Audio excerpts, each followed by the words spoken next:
Idan har talauci bai da amfani, me yasa da yawan masu kuɗi suke farawa daga talauci? Ga amfanin talauci guda 6. Na farko, talauci na sa mutum ya zama mai ƙirƙira da dabaru da kuma ƙwarewa gurin warware matsaloli da hanyoyin mafita. Na biyu, talauci na sa mutum ya zama mai fahimtar wahalhalun mutane da kuma tausayi da jin ƙai. Na uku, talauci yana sabke girman kai, yana tunatar da mutum cewa dukiya fa ba ita bace ma'auni na darajar ɗan adam. Na huɗu, talauci na sa mutum ya iya bambance menene yake bukata mai muhimmanci kuma menene kawai yake so. Na biyar, talauci yana nuna gaskiyar dangantaka. A lokacin da mutum yake cikin wahala ne yake gane waɗanda ke tare da shi da gaske. Na ƙarshe, talauci na iya zama makarantar rayuwa mafi tsada ba tare da biyan kuɗi ba. Darussan da mutum ya koya daga wahala kuɗi ba za su taɓa koyar da shi ba. Amma duk da wannan kar ya sa ka sakar ma talauci fuska ya raina ka. Yauwa, talauci yana kashe mafarki a rayuwa. Akwai mutane masu basira sosai amma ba su samu damar nuna abin da za su iya ba saboda rashin hali. Talauci yana sa mutum ya rungumi abin da baya so hannu bibbiyu, aiki mara kyau, muhalli mara kyau ko wata rayuwa wadda bai taɓa mafarkin yi ba.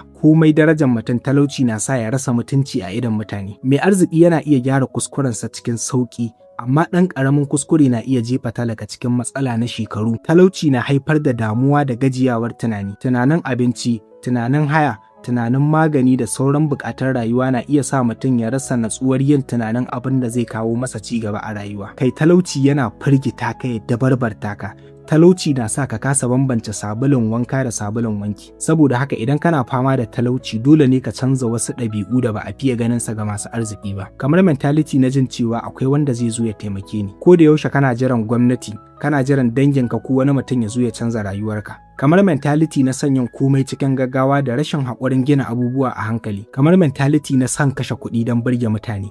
Tara abubuwan da baka bukata don kar a ce ka gaza. Mentality na rashin koyon sabbin abubuwa. Duniya tana canzawa, wanda bai canzawa za a bar shi baya. Kar ka rika tunanin ilimin da kake da shi kawai ya isa. Da mentality na zargin komai sai kai, kullun laifin gwamnati ne, laifin iyayena ne ko kawai kasar ce a haka. Baka taba yadda akwai kuskuren ka balle ka nema ma kanka gyara. Mentality na tunanin rayuwar yau kawai, baka tunanin shekara 1, shekara 5, shekara 10 masu zuwa. Sai kuma the most worst thing shine mentality na hassada maimakon mai da hankali. Zaka yi mamaki idan na ce maka hassada shine babban dalilin dawwamar mutane da yawa a talauci da koma baya. Ba hassadar bace matsala don ita halitta ce kowa da kalar tashi. Sai dai yadda muke sarrafa ta ne babbar matsalar. Sai mu tsaya tambayar me yasa wani maimakon nima bari in bada kaimi.